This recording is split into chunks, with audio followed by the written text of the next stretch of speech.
I find the role of the costume designer is the story, fulfilling the needs of the story, but also like threading the needle through the film and the edit and threading the needle of kind of everybody's hopes and dreams. So I have the writer's actual words, I have the director's vibe and feel, I have all of these creative and producers' ideas. And then I get the cast, and they come with their own ideas of how they're going to play the character. And I'm trying to thread that needle of everything.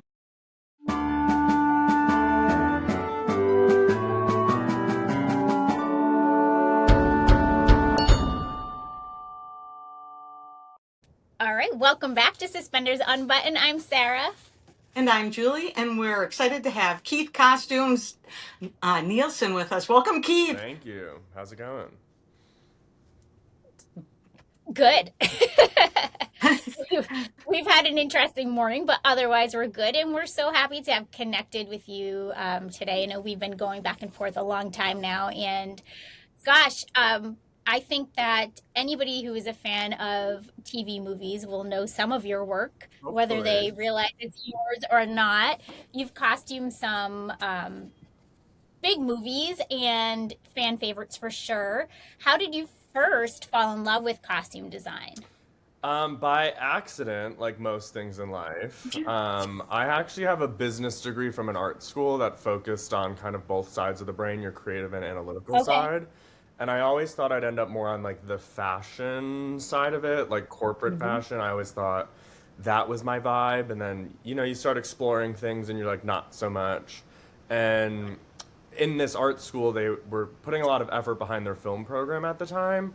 And once they all got their prerequisites, like anybody from any major could like come in and help on like a student film set. So since I was like the fashion guy, which fashion and costumes are very different now that I know that. Right. But obviously they're like, "Oh, you should do it." And it was literally just something like fun to do. You're like figuring out your resume, like yada yada yada. And a good friend of mine, she was always the costume one and I was always the fashion one, and now in reality we've kind of flipped. Um, and when I graduated school, everybody was like, "You're gonna have like a million job offers," and like, yeah, that didn't happen. And from my like film connections at school, because a lot of professors and people I had worked with at school had like worked in the industry, got an internship, literally thought it was just like something to do, make some cash. And then I kind of fell in love with the process. I mean, at the time, you don't necessarily realize it, like you're intrigued. Yeah. But looking back, I guess I really did fall in love with the process. And then I say it really snowballed from there. And then I got in the union. And then once I got my first costume designer role as in a film, which was straight to DVD, which do we even make straight to DVD anymore? Um, We Our have DVD's a thing. ever since I did that, you kind of just decide you're like, I'm just like not gonna go backwards. And you just Right. make that decision and stick to it. And I did, and it's really just like ever since then snowballed. And I love it. I can't say no to it. It's like a torrid love affair. Wait, we're loving your torrid love affair. Actually, I think you prepared yourself perfectly. The combination of the creative and business in college was actually the right setup for someone who's a costumer is really a small business, isn't it? Absolutely. We're like so many things, and I talk a lot about the business side of it too, because I would love Yeah. some like an analyst to come in and actually look at my day-to-day life and see the percentage of what I do that relates just to clothes. Yes, I do like pick and choose and touch everything myself, but there's so much more like labor budgets and spending budgets and timeline right. and schedules and this and that and meetings. So it's a lot of delegation of a team. I don't do everything myself. It takes a village. Right. Right. So the management skills there too, like you're wearing all the hats. I hope they're good looking. Yeah. I love a good 1940s hat. Yeah. Right? Come on, like those are iconic. Yeah. I think learning about this through our journey having our Suspenders and Mutt in the show, we've talked to a few, different costume design professionals, and it's just so interesting to learn about everything that goes into it that you just never would expect, Mm-mm. right? Like we just picture like you go shopping, you pick out some clothes and you put them on these beautiful people and then we watch them. But we know that that's just we now know that's just a tiny part of exactly what you do. I wish it was So that. I always say I wish I could be the stereotype of sitting at Bergdorf Goodman with a personal shopper and a glass of champagne. But I'll join you. reality always knocks, and yeah, there's a timeline that we need to meet. yeah, okay, so speaking of a timeline, so say you get, you're a part of a movie that's going to start filming. What does a prep period for you look like before you even get to set? So usually, I'm sure as you know, a lot of TV movies film in about 3 weeks or 3 weeks and a couple days, depending on the needs. I typically have usually it's like 3 weeks of prep. That first week is literally just meetings and conversations, creative conversations, doing mood boards, and getting an idea. Because also with that week, I'm waiting on casting. So I can only do so much without a human form to dress. So I'm trying to get all my ducks in a row, and that includes like when I do period movies, talking to rental houses. There's like we have to set up accounts, we have to set up shipping accounts, and then I have to talk to people on that end to communicate with them of what I'm looking for. So I'm getting all of those relationships together, and then usually by week two, I'm usually traveling to wherever. And of course, amidst all this, I'm finding a crew because, again, I can't do this alone. Okay. So sometimes you get to bring whoever you want. Sometimes, depending, you have to like find local hires. And I've been really fortunate on both ends. I have a great team of people I bring in, and everywhere I've worked, I've had great local hires as well. So you're juggling all these things. You're juggling the creative. You're trying to figure out also your life and traveling to wherever and finding a crew to be able to pull it all together. And then, so week two is really kind of getting everything into a room. I always use the example of it's like moving into a new house. Like there's nothing there. It's an empty space. So you have to get everything in the room so you can really see what you have, and then you can also see what you're missing. I really my process, I focus a lot on crafting a character closet. So it's not just singular looks, it's more like a cohesive closet that we can share things from. And then when that also translates in the way I work for when we do a lot of background or period background, I craft basically a giant closet that's within a palette and a texture and a feel that's in the room because I don't have the opportunity to do every single fitting, like background fitting on my own. I do like to pop in, but by me curating a really solid room, I can allow my team to play and have fun because I've seen everything that's in the room and I like it to some extent. Otherwise, it wouldn't be here. So then that Right. allows them to kind of have fun and be free because however they make a combination, I'm usually going to be happy. Because even if I don't do the fittings, I'm reviewing them. Yes. Right. So, okay. Sorry, Julie. That's fine. Cut you off, but I'm thinking like, so you get a script, hopefully, Yes. and you can kind of read through, figure out, who you're dressing.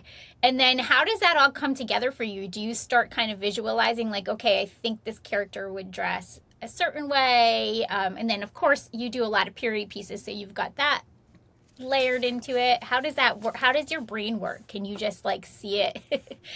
It's sometimes you can totally just like this is what I want. For example, I'm actually prepping for like I'm doing a lecture at a university next week, so this is great timing because I'm like thinking about all this stuff. And one of my examples is Chris Palaha's Jack in Biltmore Christmas. Yeah. My assistant was like, "Oh, what do you want?" And I was like, "I want a navy blue suit with a chalk stripe pinstripe, double-breasted, great shoulder that we can pinch the waist, and it's all super 1940s." And she sent that, and they sent I think two pictures. It was that one and another one. I was like, "That one, like the end." That was an example of just like Mhm. I knew what I wanted. And I wanted that specifically because I didn't want black, I didn't want gray, and I wanted that because we work in black and white and we work in color. And I also wanted something since he wears it so much that it's just like you look at it and it's like boom, that's 1940s, and it's like Yeah. super slick. Then there's other times like you think you know the elements you need and you're like I need it to be this, I need it to be this period, it needs to feel like this, it needs to be a dress moment or whatever. This is a pivotal meet cute moment.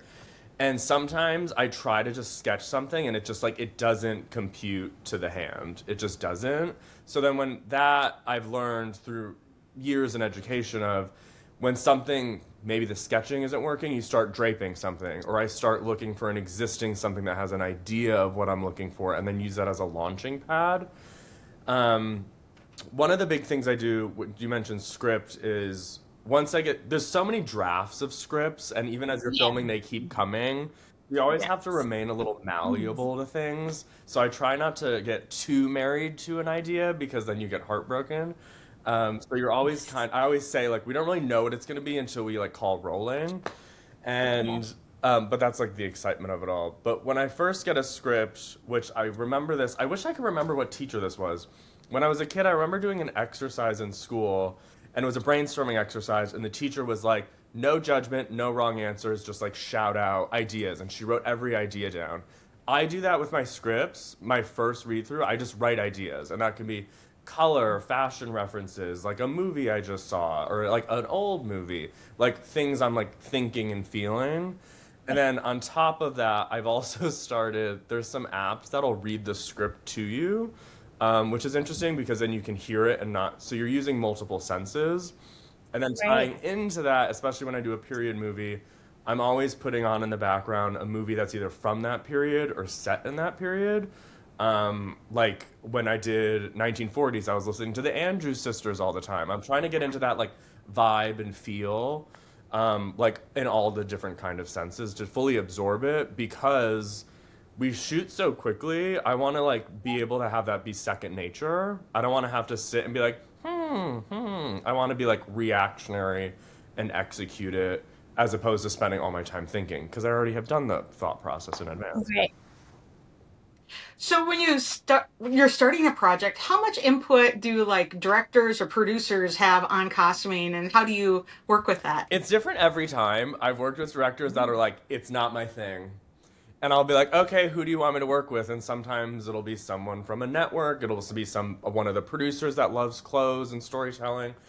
And I just need to know is kind of like, essentially, it's a job. It's like, who are you reporting to? And then Right. there's some Yeah. directors that Right. like really love costume storytelling and like want to see every little thing. So it's different every job. So you're always like feeling that out and kind of creating a, a path of like working together. Because we do in this business work with a lot of new people all the time. So you're constantly establishing new workflows. And that's really important, especially when you're working so fast. And you obviously want to like fulfill the needs of the script. So, but then even when I've had directors that are like, or people that I've worked with repeatedly that trust me, there's still always technical things. I'm kind of like, hey, like, did they just walk in the door? Do you want the coat on? Are they holding the coat? Do we want to pretend we never saw the coat? Um, I also always ask, there's like passage of time in a script, so I'm always actually very curious because sometimes things are set as like later in the day. It's kind of like, Mhm. how later in the day? Are we going to put an establishing shot where it's now night? Like, because, and I'm interested in those things because do I want to add a costume change or is it continuous? Because we have script days and then we have costume changes, and sometimes there's more costume changes in a day. You could wear multiple things Right. within a script day. You could wake up in something, you have your day wear, you have your date outfit, and that could all play in the same day. So it's understanding all, and that's the wardrobe supervisor's job of it all is figuring out the breakdown, and how it all pieces together because it is a giant puzzle of not filming in sequence. Right. Right. Because you don't know what you're filming. They're like, not this. You're not filming in order. You could. Never, never, never, never. And of course, I think I have a curse that I always end up doing the finale on one of the first days, which usually entails the most work. The most work, yeah, because there's always like a beautiful dress or yeah. Do you have to think about like where they'll be filming? So like colors of walls or buildings or outside versus inside. So how does that impact what you decide to put the characters in? Well, that's actually a twofold thing, right? So it's kind of like, are we filming at an established location? So like when I filmed at Radio City, and I did the same thing at Biltmore, is I Yes. went and visited and I walked around the spaces, one in two different ways. I walked around the spaces like imagining like in Hmm. that period garb. And then I am also looking at existing colors. I'm looking at tones of colors. Like in Biltmore, I'm looking at the tones of woods. In Radio City, I was looking at like the golds and the gildings and all of like the Art Deco elements. So yes, absolutely. But then the other side of it is if you're building a set, then you're working with the production designer of what's the wallpaper going to be, what's the wall going to be. You don't want, and maybe maybe in your storytelling you do want them to blend into the wall. Maybe they're a wallflower, but maybe you want to create a contrast. So it's understanding all of those elements. And then sometimes it's cool. Production designers will go off of like my work, of kind of like, especially working in the Christmas space a lot. They'll be like, Yeah. what color's like the dress gonna be? Because they want to like have an aspect where the tree matches it, or they want to have an aspect where it contrasts it. So all of those kind of things come into play. And then the other layer too is I work with the props department a lot because they do phone cases, and sometimes we'll collaborate on bags or sunglasses or wedding rings. And there's these little crossover things that we have to discuss to make sure it's still kind of in like I'm talking about the closet and the style of this overall person, and it's not just like this one-off where you're like, what's that? Oh my gosh, how do you keep yourself organized? Um, So many little things to think about. it is so many things. Luckily, as naturally, I'm like a big observer, and I always like to be like I'm like a sponge. Sometimes when people work with me for the first time, I think they think I don't know what I'm doing because I just listen. Because I find the role of the costume designer is the story, fulfilling the needs of the story, but also like threading the needle through the film and the edit, and threading the needle of kind of everybody's hopes and dreams. So I have the writer's actual words, I have the director's vibe and feel, I have all of these creative and producers' ideas, and then I get the cast, and they come with their own ideas of how they're going to play the character, and I'm trying to thread that needle of everything. Um, but luckily, it is helpful when you get to like work with like the same brand or the same team a lot because there is that trust, and it's really just a lot of like visual, yeah, and a good memory, I guess. No, I love that. But the way you talk about building a closet, you're essentially building like a template for others to look at. Do you find that that makes it easier for you to make in the moment changes because you have that closet, or others to look at the closet and make adjustments to what they're doing? It's a mixture of both. Like, for example, I just had an experience where I had slotted a skirt, and that's always the thing. You craft the closet, you do the fitting, and then I lay it out on boards, and I like label it with scenes, so then I can look at what's our arc here. Is it a color arc? Is it a style arc? Like, does it all connect in some way? And then you're like, oh yeah, they're gonna be on a horse. Well, she can't wear a skirt anymore. So then that's where a closet comes in. It's like, well, these jeans looked really great on her, or these leggings looked really great, and like we can style it up this way. So you're not necessarily panicking. It allows you to pivot where needed because things shift, and then who knows? Like maybe it would go from a horseback riding to a hot air balloon. Like things just shift based on like schedule and needs and creative. So it's always kind of having you have your dream ideal, and then you have your closet pieces that is like your safety net, that allow you to pivot and not have to like panically run to Target, which still happens, don't get me wrong. But we try to limit that. I kind of love that you run to Target. Always, You I know, have a done panic. every era from Target. You have no idea. Um, what is your favorite panic run thing you've ever purchased? I don't even know if I remember because you're in such a panic and you're just like running. I mean, sometimes it's me, sometimes I'm sending people because, like, every time a new outfit or look goes on character, on a character on camera, I have to be there to establish it, and that's really Yeah. important because, say, I want the sleeves rolled up, and if I'm not there, they're not rolled Hmm. up, they're down the rest of like that sequence, and then there's Right. sometimes I have to be there because I want to make a last minute swap. Like sometimes I have notes from the director of I don't care what they're wearing, but they need to have pockets because a prop comes out of the pocket. Like there's little technical things like that that I need to be there to like communicate. Or for example, when I do period movies, I'm kind of known to really like do a corset really well. And I know I can get people in and out of a corset a lot faster. So that's also Yeah. just like being a team player as well. Yeah, okay, so that was another one of my questions. You have to actually be on set for all your movies. You can't this kind of work you can't do from an office and then like send it on its way. You're there. A couple years ago, I had a family emergency, and I was really impressed and surprised. how well it went like working remote. Okay. But again, Well, it's all about your team, probably, that's right? exactly it. Like, It's a testament to like the yeah, skill of my team and their yeah, communication, and they were FaceTiming me all the time, and so it involved more work on their end. Yes, I'm always there. I actually get a lot of comments of like, you're like, I've had actors be like, you guys are like always here, and I'm like, yeah, like, what do you expect? And also, that's like, it's pride in the role, it's pride in the work. I want to support the actors, make sure they have what they need. We're filming in all different kinds of weather. okay, Wardrobe's responsible for like comforts and warming and things like that. Um, Once it's established, so for example, like if it's in that script day and we've seen that outfit already, like my team manages that, which then allows me to focus on the next day and the next day and what's coming up in right. the schedule. But I always like to pop in, not just to like, in general, like support the team. And I have a background in theater too, so like if you need to do a quick change, I know I can do it pretty fast. All those theater people, they know how to make a quick change I happen. always tell people, they're always like, how long do you need? And I was like, I mean, Seconds. depending on the person, I'm like, if they just stand there, I can do it in 60 seconds. Yep.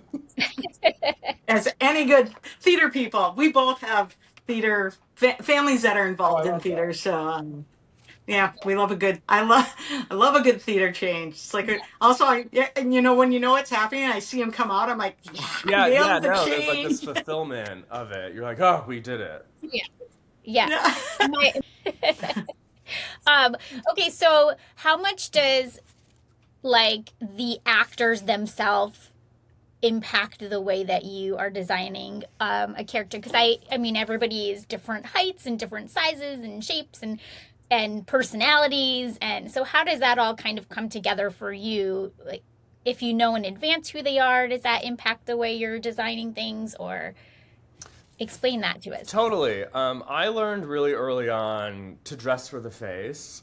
And then a big part of that for me too is I'm always looking at people's haircuts and hair colors. Um, because, and that also relates to kind of earlier talking about mood boards, because I could have this vision of somebody being very fierce with like strong jawline and a strong edgy haircut, and then they cast the girl next door, and you're like, that's not gonna work. Which also, again, I always remind myself like be malleable to like adjust to Right. that. So I always say, I always like preface when I'm like in creative meetings, I'm like, this is what I'm thinking, but I don't know who you're gonna cast. So like it could totally shift. And then it's also interesting once you get casting. So then maybe it's exactly what you pictured, and you're like, woo! And then like the person walks in the door, and then obviously like I want to hear your ideas too. Like you're the face of this character. And then there are some actors that have been doing this forever, and they just trust that you're the best person for the job. I always like to, at bare minimum, kind of explain what I'm thinking so you have somewhat of a general idea. I'm not just like throwing random things on you. Because I always think like I would want to have somewhat of an understanding. Especially like who knows, you could have flown from the other side of the world and you're meeting this stranger that's putting clothes on you. Um, and then it's always like, it's never really the question of like, what do you think? It's more like, how do you feel? And Mm-hmm. that can go of like, how do you feel comfort wise, character wise, and then also like, which I've learned from theater, can you do what you need to do? Like, say like we're doing a movie with a gymnast, can you do some backflips in it? Yes or no? Right. I'm always talking about like things, even though we never really see them, shoes, and like the safety of shoes. Are we going to be on gravel? Are we going on a hike? Are we going on a glacier? Because I've done that. I was Yes. just gonna say because glacier fashion is apparently your Yes, it subspecialty. is. A glacier footwear. Um, so yeah, I mean, casting impacts everything, and not in necessarily like a bad way. It just like it shifts Yeah. it, and like that's part of the collaboration of it is like, and I sometimes ask to look at casting tapes to get like an idea of like who you're looking at, and I'm kind of like, oh, okay. So it gives me a little bit of a hint of if I want to shift something before the person walks in the door, Mhm. and that's important because we are on a tight timeline, and sometimes I don't get people until the day before. So if I don't get somebody until the day or the evening before, and we're shooting the next morning, I don't have time to. Literally, the only option is Target or Walmart. So it's like I want to give myself the chance to like if I Right. think it might work, I want to like try and get it in the room. Right, And that right. happens more frequently than we would expect, really, right? That like there's last minute changes or there's last minute casting. Yeah, I mean, I'm kind of numb to it at this point because I started in like series television, and we were just getting casting at 10 o'clock at night for like a 5 a.m. fitting. And that's really important to have a good stock base because then you can just pull from that. And I mean, even on the bigger shows, I tell you, there's costume designers bringing stuff from home. Like, Yeah. you do whatever it takes. And then, yeah, I mean, actors have real lives or they have other contracts they're doing and things shift or some movies do reshoots and they get called for reshoots, then they have to back out or this or that. So, yeah, I mean, real life stuff happens. Yeah, we were talking with a director once on a Friday night at 7 p.m. on a Friday night, and he did not have his female lead for a movie of the week for Monday morning shooting yet. Yeah. Like, as a costume designer, how do you deal with that? Um, Usually if I have a rumor, I'm it's good to be networked Hmm. because there's Yeah. people that have worked with people and it'll kind of give you a little heads up of, oh, they're a shoe size 7 and stuff. Um, I mean, I'm also a very good visual thinker, so if I can get like a current picture of somebody, I'm a pretty good guess. The Mm-hmm. only thing hard with that is like shoes, obviously. But um, you just really kind of go crazy, and if you have to shop 8 racks of clothes, you got to shop 8 racks of clothes. It's a lot harder with period, obviously, Right. because a lot of that's real vintage. Some of it can't even Yeah. be altered, so Right. that's a challenge.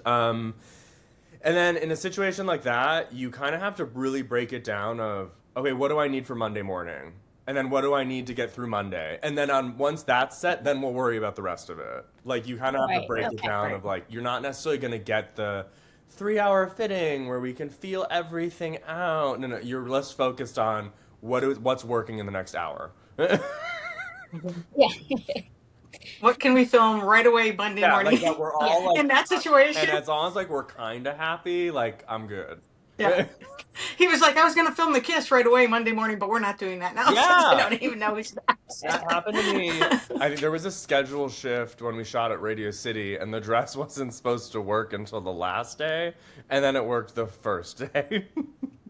Oh boy. Oh, oh!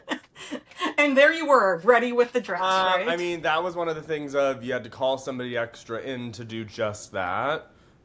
Hmm. Mm-hmm. And yeah, I mean, my theater background helps too because I'm so used to just like altering it and on a wing and a prayer on the day, like hope it fits, or you just like you damage control it on the day and you make it work.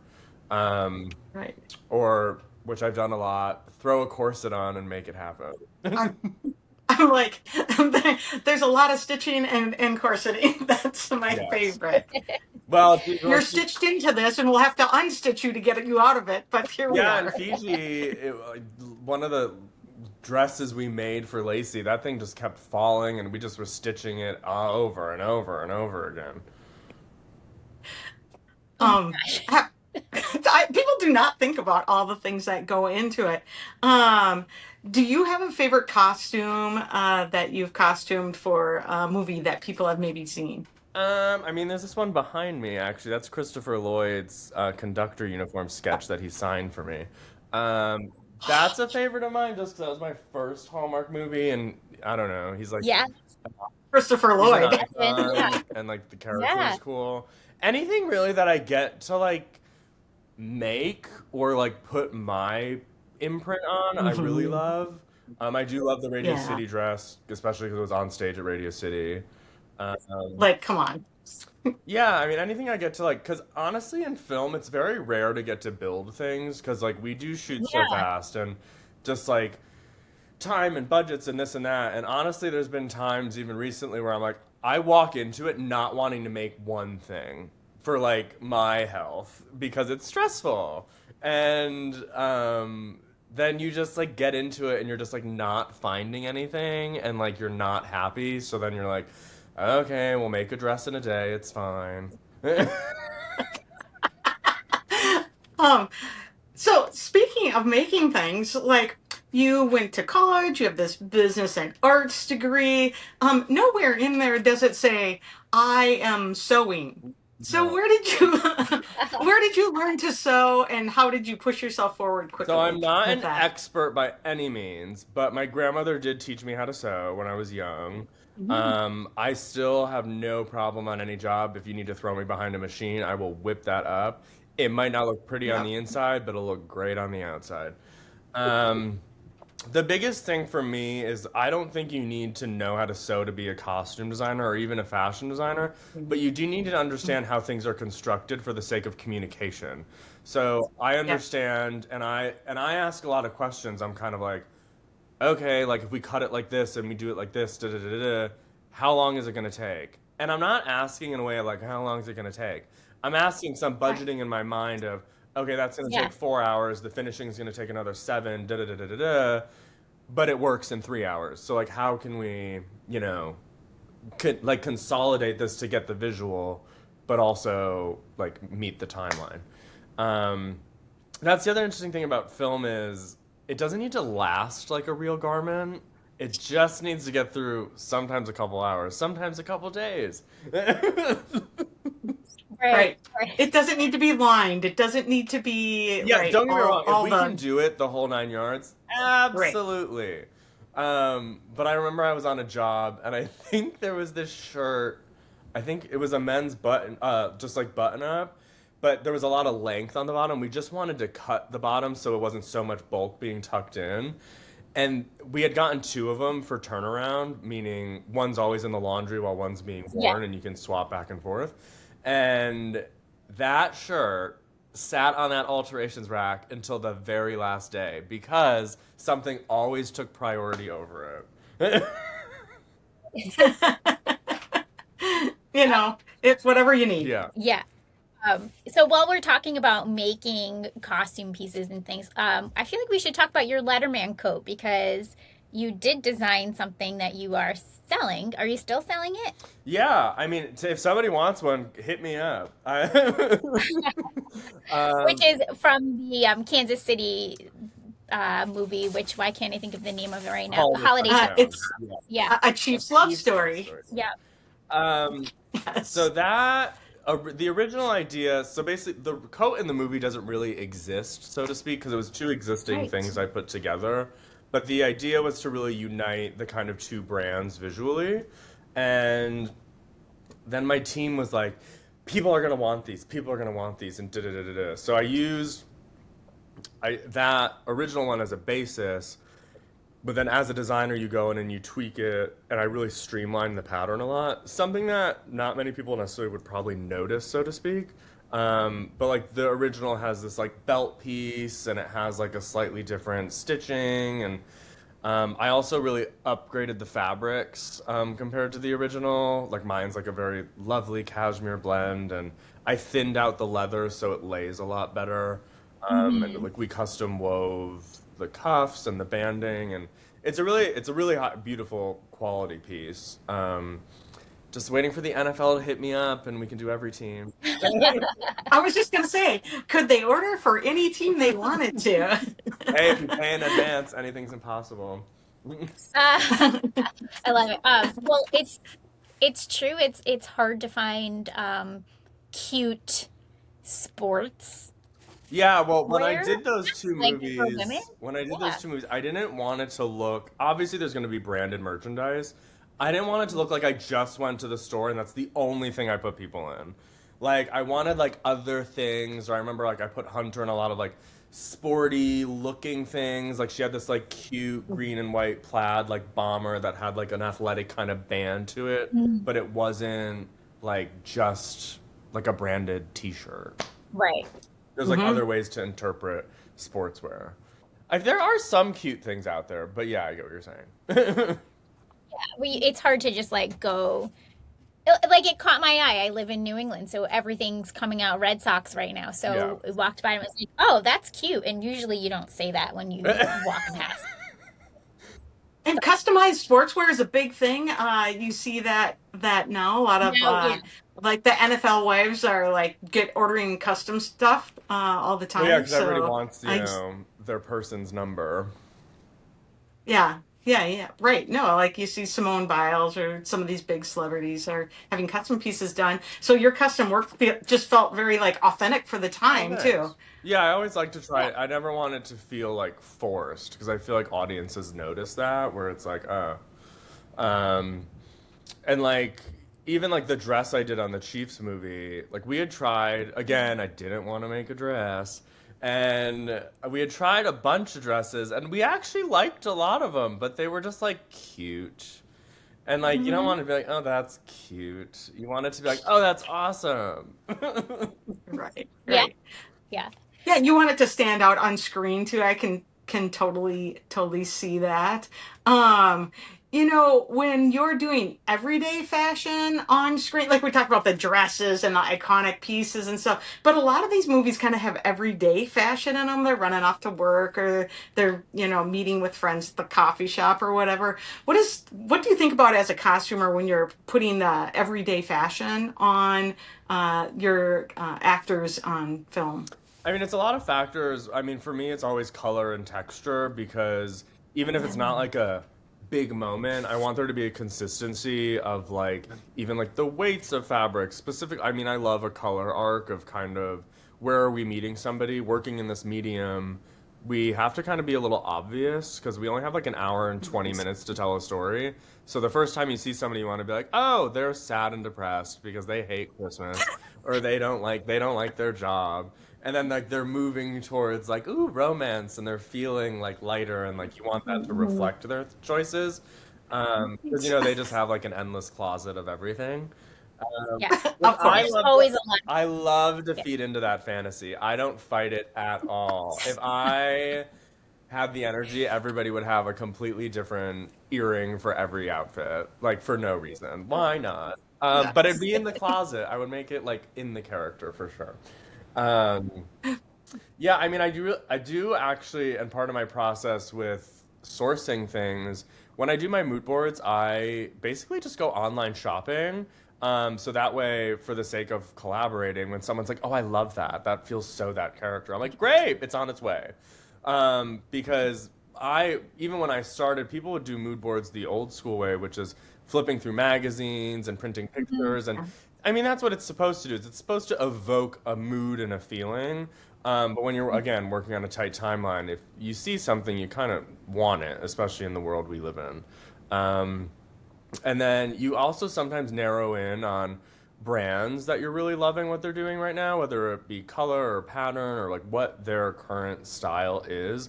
Currently, for a while, I've been into Ann Taylor and Ann Taylor Loft. I think they have really great Yeah. knits for the season that aren't Yes. too Gorgeous. heavy.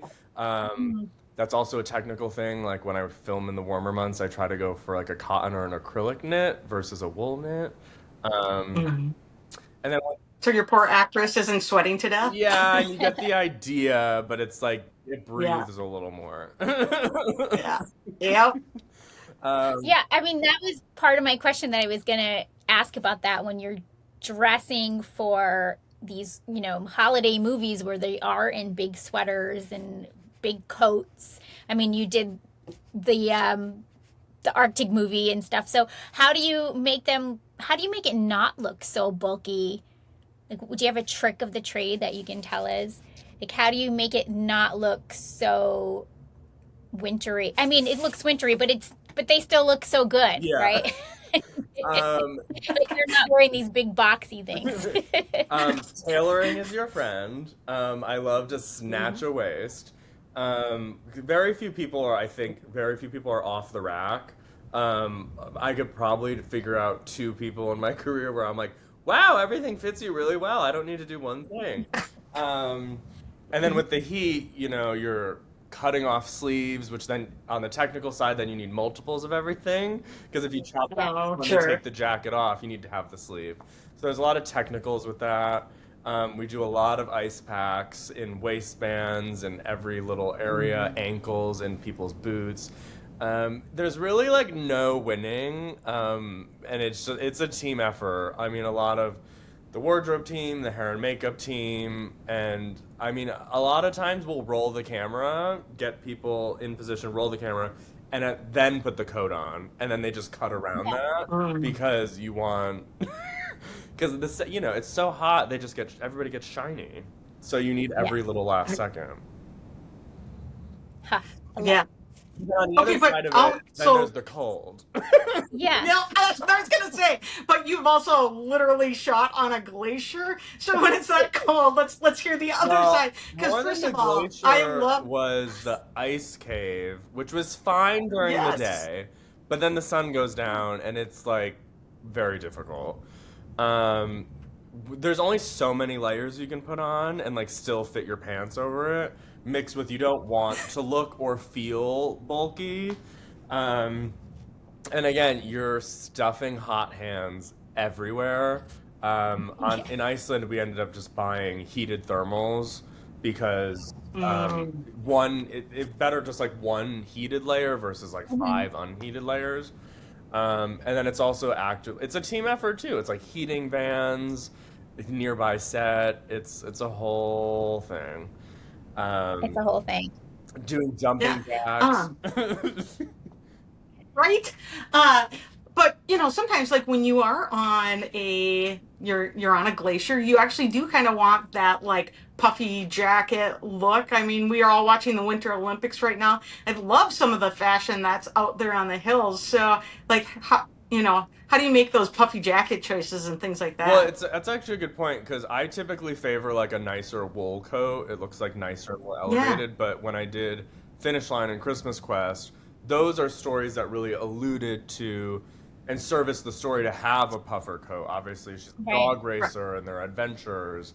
Um, and let me tell you, figure like we had racks and racks of just different cuts and styles and Mhm. long and short, and then it's like, can you like squat down and like ride a dog sled?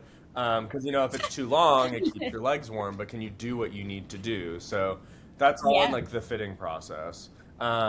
And then of course, there's always the dream of like this is the perfect coat, but it's that color. Oh, I wish it was that color. And then you send your same people back to the same 7 stores they've been to, and somehow they procure something from like the back stock room, and And then they show up with the right color and the right yeah, and hood and the usually right 5 minutes before we're filming, but that's what you okay, do. okay, okay. I love that. I didn't think about having to squat down for the dog Yep. sled. Yeah, or I like, forgot that. yeah, I'm always, and with shoes, I'm always, or boots, I'm like, can you run in them in the snow? Do you think you're gonna like slip? Da, da, da, da, da. Like, and then if I'm like, if you really think they're gonna work, I'm like, go outside and like try it on something. Um, Yeah. cause I mean, it's like, and I get that from theater too, with like dancing and stuff. I'm always like, Mhm. do you think you can do the choreography you need in this skirt, in these shoes? Do you feel safe? Do you feel secure? Yeah. And I was just thinking, like, you're dressing Lacey in these big puffer jackets, and she's so petite. I'm petite. I understand that challenge with a jacket and a long jacket, especially. So, um, I don't know. I appreciate that, I guess, Yeah, watching how you, we tried it. yeah. Yeah, we tried a bunch. I like the one we ended on because it wasn't kind of like the marshmallowy with the stitching. It was more Hmm. Yeah. smooth, which also I wanted those two to be like very like slick and kind of James Bondy. Yeah. Yeah. No, I love the look of her coat on that because it was like definitely a real outdoor coat, but Yeah. it had that like We smoother had look. tried, I I had tried like a thinner zip up hooded puffer with a wool over it, and it was cool, but then again, practically it was just like longer and gonna Yeah. get in the way. But it was a cool, very like atomic blonde kind of look. oh yeah, yeah. Things that don't make their screen but are still I available. know, it's not, I've been going through because like I'm doing this talk next week. I've been going through my camera roll of all the things, and I'm always like, oh, I forgot about that. But then again, it's like there's just so many factors, and then you're like, oh, and then at Hmm. the end you're like, oh, that one didn't make it in. Like you forget. Right. But Right. then like if it's super special, like sometimes you'll kind of hang on to like a special coat or something, and it'll make an appearance somewhere else. Yeah. So is that kind Mm. of, you mentioned coming, that a lot of costumers will come with like their own stuff. Yeah. Is that something you do? You kind of gather pieces along the way, and then I mean, you're doing a lot of these destination movies too. So how do you kind of travel with all that too? Every job's different. I actually, so when I started in this business, I was like, I'm gonna keep this like one super specific JCPenney shirt because I might need it one day. And then reality hits and you're like, I don't want to pay for all this storage because, and maybe never use it.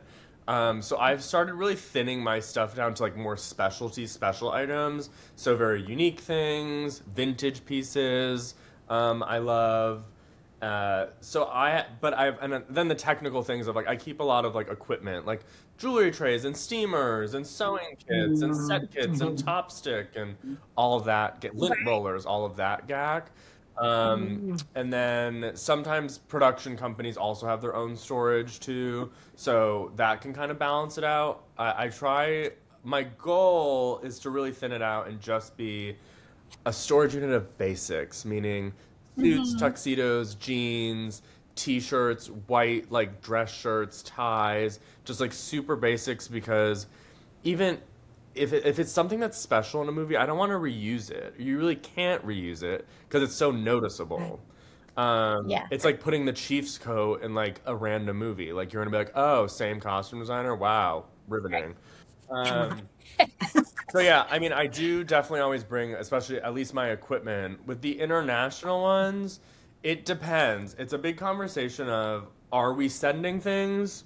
Yes or no? Right. And then I'm always curious, are we sending it back? Because I don't want to send anything that I might never Oh, see again. Um, Yeah. Yeah. okay. An but like important question. fun fact is the tuxedos that were in Holiday Spectacular also were in the Hmm. first Biltmore Christmas. They also went to Hmm. Iceland, and then now they're in the second Biltmore Christmas. Those Yes. You know tuxedos what? have been Tuxedos, all over the world.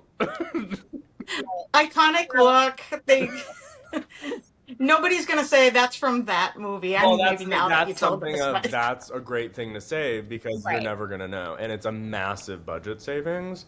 Um, Yeah. and which I always learned is like save money where you can so you can spend where you want to or you need to. Yeah. oh, So I imagine that after doing the first Biltmore and all the success in the stunning costumes, that this second one must be just as good. Was it? Was it? Did you find it had to have like the pressure? Was it more pressure going in to do a second one where you kind of had to live up to everything you've already done, or was it the opposite and it just kind of felt more freeing? I definitely didn't feel free. I mean, the pressure mostly came from myself because I Yeah, know of the course. first one is Yeah. so loved. I'm also very proud of it. Like I love all like those old movie crew background and if you just I remember doing all the research of like the camera guys that always wore like a blazer and everybody wore a hat and like the hair and makeup ladies which were all inspired kind of like by Edith Head and yada yada like yeah. it was cool. I mean, it's like the closest thing I'm ever gonna get to doing like a 1940s like actual movie in 1940. Um, so yeah, you definitely want to honor, and it's the first sequel I've ever done. I mean, it's not even really a sequel, but Yeah, it's right. in the universe. But Yep. because you know, Holiday Touchdown, different team, different thing. Mm. Um, obviously there's like connecting elements, but yeah, the pressure really came from me. The freeing part was having worked on the estate before, worked with the Biltmore team, so you don't have to figure out all those logistics. You know who to call Yeah. for what Yeah. and things like that. um, but yeah, I mean, it's great. I'm excited for people to see it. And people are excited to see it.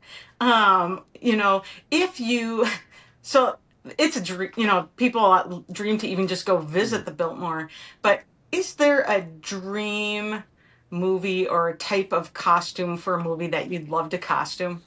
I mean, I kind of love everything, or I find a way. There's something interesting in all Hmm. the eras for me, but I guess for me would be just like fantasy something because there's like no rules. There's not a little bird in the back of your head being like, that's not period accurate or blah, blah, blah, blah, blah. It's just like anything, and you just like gotta like let it rip. Um, But then obviously, yeah, I mean, and also anything you can get to like build, which is cool. If you can like fully Mm. build a movie, like to your specifications, and then you do, there's a whole role in costumes called aging and dying. So like you could be like, I have this dress, but I hate the color, and somebody will be like, "Do, do, do, do, do," and then you're like, oh, it needs to look like it's been buried as a corpse for 400 years. They're like, "Do, do, do, do, do." I mean, that's just like the dream. Um, I mean, I've always dreamed of having the opportunity to do an original musical or work on stage and then doing it on film to Mm. explore those two Ah, completely different thought processes, especially from the audience's point of view. Because as you know, like, I don't know, it's just like there's so many tricks that work on stage that don't work in film and vice right. versa. Um, Mhm. we always have this like saying like, oh, we can cheat it, like it looks just enough like it, or like it's just like out of focus over there, but like we need to know it's there. um so yeah, I mean, I just at the end of the I feel grateful just to be like working in this business. I know Mhm. so many people like want to, and it's not an easy path, but I've been very fortunate. um and yeah, I hope to be like a bitter old man barking orders at costume people. Um, I love that. Just kind of iconic and just sitting from your chair. That's what the You used to old have like a school. big That's what bat. the old school designers do, and I've worked with some of them, and it's very interesting. The business has changed that much in like 40-ish years. Um, Right. but yeah, I mean, I was brought up in the business. Like the costume designer is a big thing. Any creative Yep. designer on any film is like you're part of that visual. Yep. Um, and I do a lot like I remember like doing learning Photoshop and Illustrator and different programs. They all work in layers, and I kind of look at filmmaking as layers of kind of like sometimes your base layer is an empty soundstage, and then you build the set, and then you add the things and the set decoration, and then like one of the last layers is like the costumes and the people in the Mhm. costumes, and then you add the props and the lighting and things. So all of those roles are so important, and I love that collaboration of it all. Yeah, and I think I know I alluded to it earlier, but I love learning about these sorts of things because it really just makes what we're watching on our screens even more meaningful. At least for me, maybe not everybody feels the same way, but I love that it's just not somebody walking in a pair of random jeans. Like this has been all, it's part of a bigger plan. And I just think that's Totally. really beautiful. Yeah. There's all, and I'm so into like the little details. Like, I need to go back and look really, really closely. But in Biltmore, all the women are wearing seam stockings. I don't think you ever see it, but it's Yes. very important to me. Yeah. But because they had to, because that's what they Because wore seamless then. They weren't wore invented until like 53 or 4, I think, which I had learned right. on Spectacular because in that movie, Yeah. everyone's in seamless except for the mother because the mother's old school. So I wanted to illustrate that she's Right. stuck in the past. Um, Right. and I love when I like mean, because, oh, sorry, go ahead. I share that stuff with my actors, and I love when they remember it. They'll be like, because like Mm. maybe by accident a seamless pair gets, and like I love that, and they're like into that. Like they like that helps influence. They're like, oh, I get it. Like I understand. Like I want people to understand and get my Yeah. thought process because it's a trust thing, but it's also like helps their storytelling as well.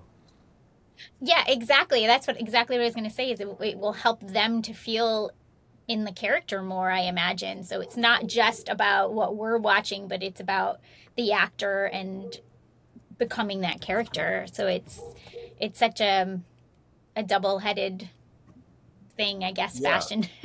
Sometimes Yeah. like I'll like when I meet an actor, I'll be like, I'll be honest, I'll be like, how are you gonna play this character? Like how do you feel? Like are they quirky? Are they this? Are they that? Like are they like more severe? Are they like an airhead? Like I don't know.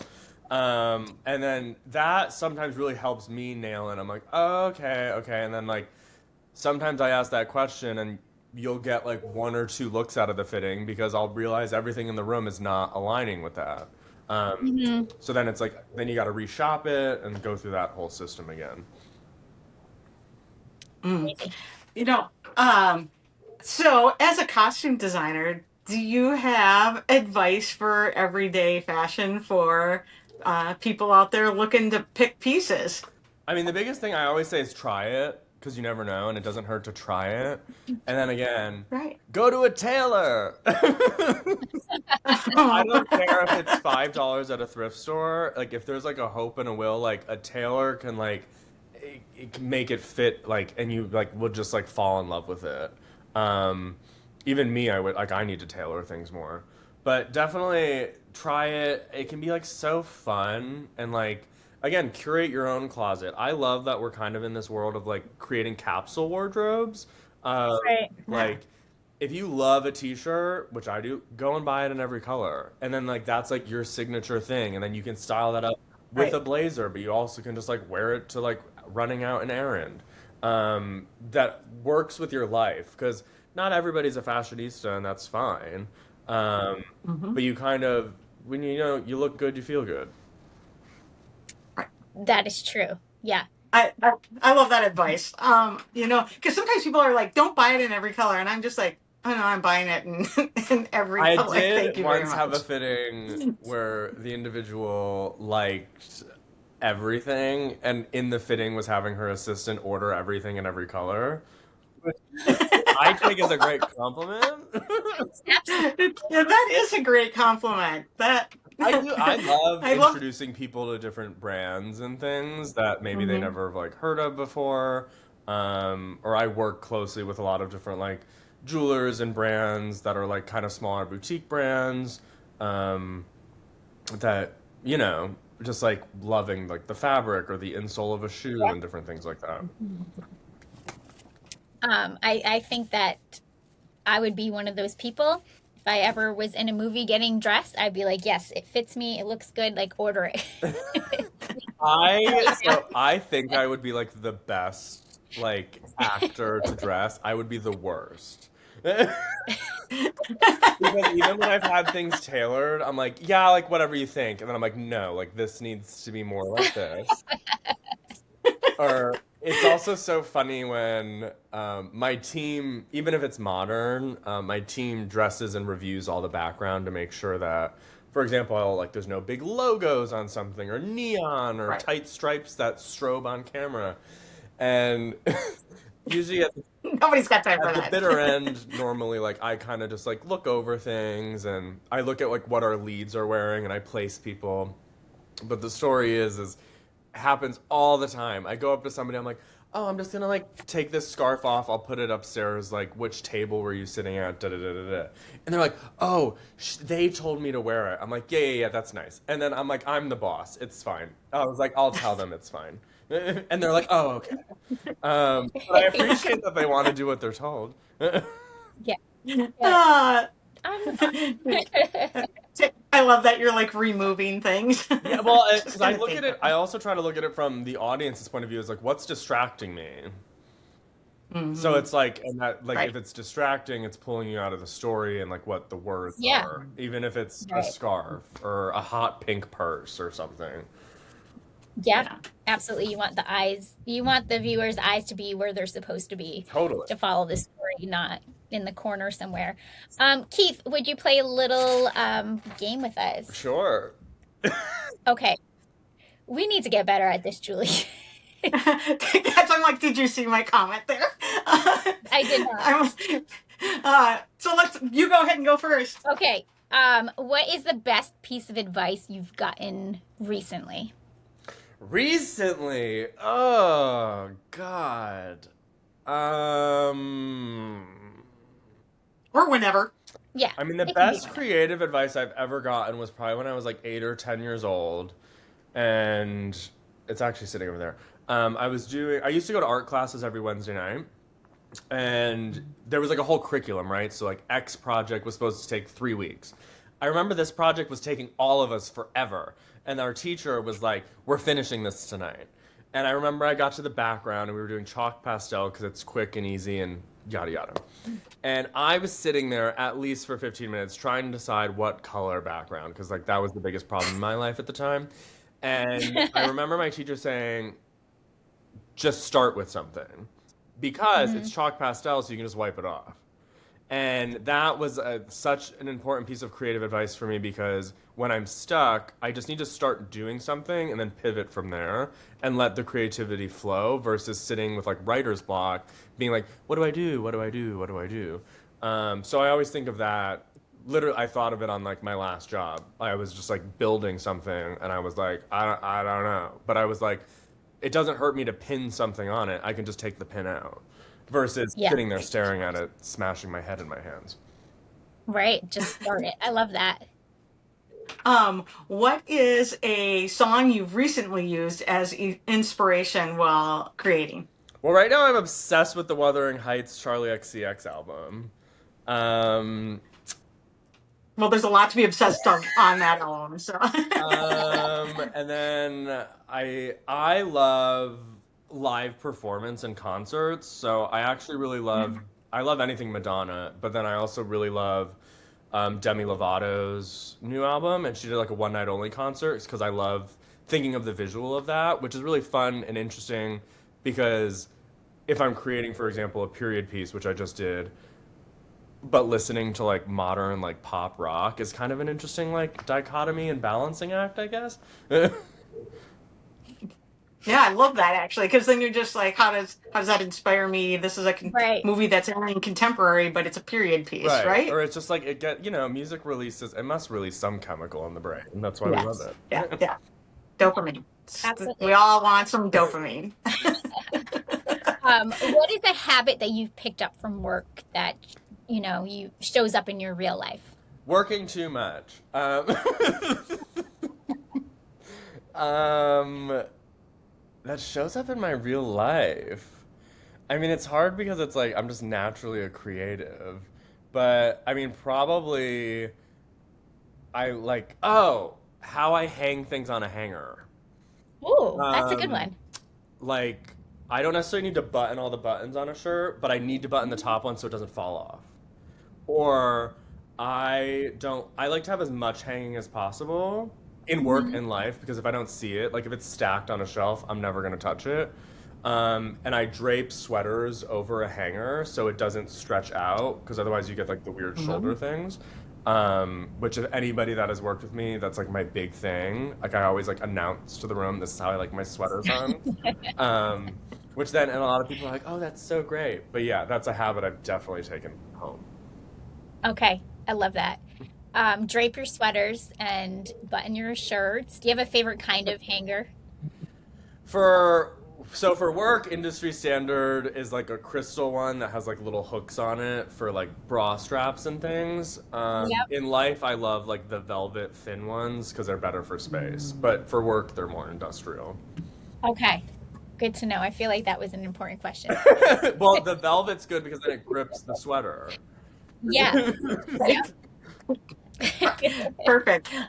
I feel also like, please tell me all your stuff needs to face the same way on the hanger. I'm more retentive about that, like with work, than I am life, but yes. And it's always like, yeah, and like I need to go from like left to right, which I then it drives me nuts because you always go to a store and it's somehow like backwards, and you're like my mind, Right. From like to, why is it right to left? It needs to be left to right. You read left to yeah. right. Well, that's Come actually at on. work how we organize rack. Well, yes, obviously we organize a rack like that, but I always learned, which I guess you could do your own closet, is how you get dressed in the morning. So you put like undergarments first, and then pants, and then undershirts or tank tops, and then you build on it.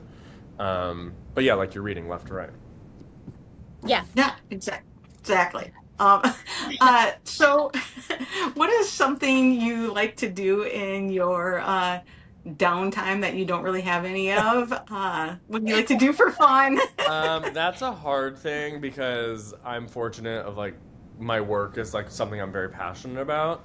I Yeah. do like to, especially if it's been a while, I do like to put pencil to paper and do watercolors and fashion illustrations, and just doodling and things like that. That like provides like a great outlet for me. I mean, I also like I do love anything artistic. Like I love to go see musicals, even musicals that I've personally done because I like to see other people's interpretations. I just went and saw Wuthering Heights because I wanted to see the visuals in that, and I Oh, needed to yeah. see it in IMAX. Um, Yeah. yeah, I mean, so I'm always around some kind of creative something, but I'm so enveloped when I'm working. I do give myself the grace of like a do not disturb period afterwards. Yes. Yes, like it's well deserved, I think. Yeah. Keith, yeah. What is the what's the next project coming up that you can tell us about that we'll be able to see your work in? I honestly don't know. Okay. Which that is basically Fair. our life as a freelance Yep. filmmaker. Yep. Because again, there's so many factors. I mean, I have a friend that's been talking to me about a movie she's producing. She's been talking to me about it for 3 years, and she's always like, "This fall, this spring," and it's like it's always changing Yeah. things. Always changing. But usually I've always like I've learned like it just takes a phone call, and usually that phone call is like, when can you be here? Um, Yeah. Right. but I don't know. I have an interview this afternoon, so who knows? Nice. Fingers And we crossed. know we have, and we know we have stuff coming up this Christmas season, right? Right? Because So, Grand Biltmore Christmas was announced. I'm Hmm. sure you yep, saw that awesome yep. casting that was announced. Yeah, Yeah, it's amazing. Stellar. So, I know. stellar. Yeah, People are so excited. and it was great to work with Holland again. That's also an interesting thing when you get to work with the same people again. Yeah. There's just like a comfort and familiarity and trust and kind of that shorthand automatically, which is awesome. Yeah. Fun. Well, we're excited. We're Yeah. excited to see what you have coming Me up. too. Yes. Love it. Well, this has been so fun. Thank you for taking time to talk with us and connect with us. Absolutely, thank you. And yeah, maybe once things come out, we can get everybody's opinions on those too. Absolutely. Yeah. And we'll have them. We always have opinions. It's not a bad thing. I mean, I'm always interested in what people do and don't respond to. I mean, obviously, as we've talked about, there's more to the story always. Always. Yeah. Right. Yeah.